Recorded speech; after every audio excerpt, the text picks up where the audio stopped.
It began as a little flash or blip on Sector 17's outside surveillance nets. Uncoded, unclaimed, and distant, the Empire's protocol was obvious. In the Grand Empire, which spanned 2,000 systems, unknown meant irrelevant. Although they had opponents, they had none under their precise authority and total control.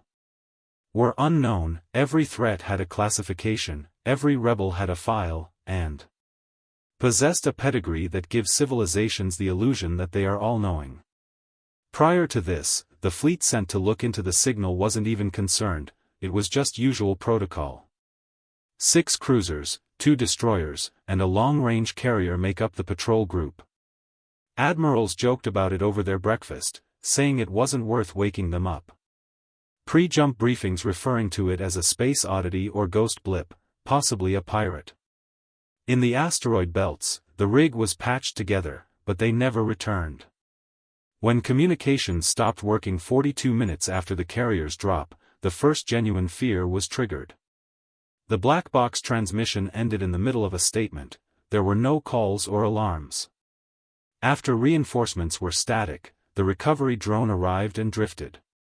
2 days later, it was half-melted and beaten by what appeared to be kinetic slugs. Yes, plasma kinetics is an outdated and crude technology, yet the holes it made in the star steel armor didn't give a damn about what people thought of the film it returned. One of the admirals silently observed it, his jaw tensing with every second. An internal explosion caused a cruiser to implode as if something had been drilled into its center. Another was tossed over from within, its engines torn out but still burning. Something invisible, swift broke through the carrier's command deck like a thrown spear. Cruel, there was anarchy, no warning, no voice, and suddenly the message arrived. Seared into the hull of one of the floating ships were handwritten scanning human letters. Because your records are false, Rex, we are not listed there. Empires don't easily experience panic, it begins with rumors and spreads to one fleet at a time. Lost, possibly a strange incident or sabotage, but then another signal appeared nearer this time, the same raw signature, no code, no registration. This time, they dispatched a task group of 20 ships that were cleared and fully armed. To destroy and once more silence everything but the debris, this time using a distinct message, do you remember Earth? Earth was a ghost world, a page torn from the galactic ledger, and the Empire was declared dead for all time. 200 cycles that have been forgotten and buried by their own conflicts. After the fall, the Empire flourished, and those who said no one survived were mistaken. Something crawled out in the unregistered areas in the black where the maps end. Anything that was extinct and unconcerned with the records or the Empire's hierarchy. In the past, a man blackjacketed his face while standing on the bridge of a stolen warship. His eyes, partially obscured by flashing lights, surveyed the remnants of the Imperial Task Force flames that danced in the. He made a fire while vacant bodies drifted, their armor still shining with rank and insignia. They discovered an old vault on a mining moon where they smuggled real tobacco cigarettes. They wrote us off like a broken species, he whispered to no one in particular. They thought we were gone. They'll remember our name, One Fleet, now that he took a step forward and gripped the rail. At one point, the stolen cruiser's deck shook under his boots while the auto repair systems began working to repair the holes caused by the previous skirmish, which saw sparks fly from blood-soaked panels. There were still smudges on the hallway walls, some imperial, some not. The man didn't.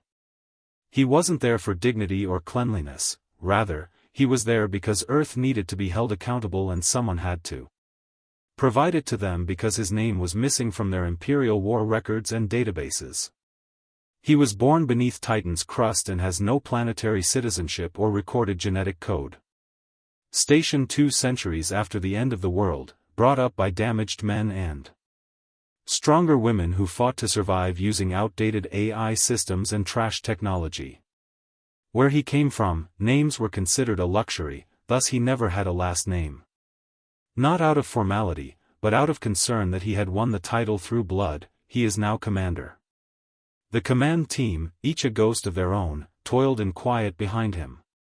Destroyed previous exiles, pirates, refugees, and all of them had been crushed. In one way or another, people now fought back under the Empire's boots, not because glory, but he stated bluntly that he was not turning around Juneau for retaliation. Casualty reports. The tactical lead for the ship announced, "We lost a port cannon, 2 people were killed, and 4 were injured. However, propulsion stable shields suffered damage, but they will remain on the Imperial side. All 20 ships were disabled, 4 detonated, and we had 13, so she gave herself permission to smirk." Verified dead officers recovered from the wreckage, with only 1 captain remaining. He nodded slowly before turning to bring him here. She didn't inquire as to why nobody was there. On this crew inquired more, and a few minutes later, 2 crewmen were pulled into the officer. There was a huge gash across his once gleaming armor that was shattered and burnt. One eye was swelled shut, and blood dripped from his lip on his chest plate. However, the thing about him was that his haughtiness had not gone away even then.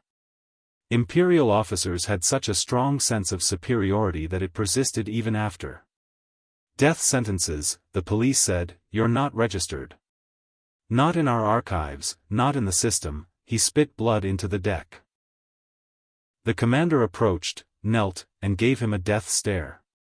He seized the officer's helmet and shattered it on the ground, which is also unfair.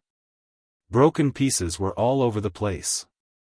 "What's your name, Admiral Karras?" the man asked, puffing his 3rd Dominion Fleet Class 5 executive, chest like it mattered here. "I'm not your courier number, but you can deliver a message back now." That the commander nodded. "Your body will be without another word," he replied icily, grabbing a knife. Stood and plunged the blade deep but not fatally into the officer's thigh.